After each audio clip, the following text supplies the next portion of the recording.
BNP মহাসচিব মির্জা ফখরুল ইসলাম আলমগীর বলেছেন, দেশ ফ্যাসিবাদ থেকে বেরিয়ে এসেছে, তবে ঐক্যের সাথে দেশ গড়ার জায়গায় এখনো রয়েছে ব্যর্থতা। অঙ্গীকার ব্যক্ত করে মির্জা ফখরুল বলেন, তারা হেরে যেতে পারেন না। দিনাজপুর সরকারি কলেজের অর্থনীতি বিভাগের 50 বছর পূর্তি উপলক্ষে আয়োজিত সুবর্ণ জয়ন্তী অনুষ্ঠানে যোগ দেন বিএনপি মহাসচিব মির্জা ফখরুল, যে কলেজে 6 বছর অর্থনীতির শিক্ষক ছিলেন তিনি। বক্তৃতায় মির্জা ফখরুল আক্ষেপ করে বলেন, যারা রাজনীতি করছেন তাদের ব্যর্থতা হলো 53 বছরেও দেশকে প্রেমময় করে গড়তে না পারা। তিনি বলেন, কিছুদিন আগেও এদেশের মানুষ যে গর্বিত জাতি সে কথা বলতে পারেনি, তবে এখন আশা জেগে উঠেছে, সবাই স্বপ্ন দেখছে।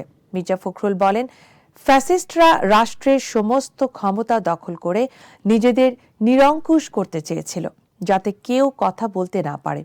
তিনি বলেন, সবাই গণতন্ত্রের কথা বললেও 15 বছর একটি সুষ্ঠু নির্বাচন দেয়া যায়নি। সংকীর্ণতার ঊর্ধ্বে দাঁড়িয়ে সুস্পষ্ট সত্য সুন্দর পথ নির্ধারণের আহ্বান বিএনপি মহাসচিবের।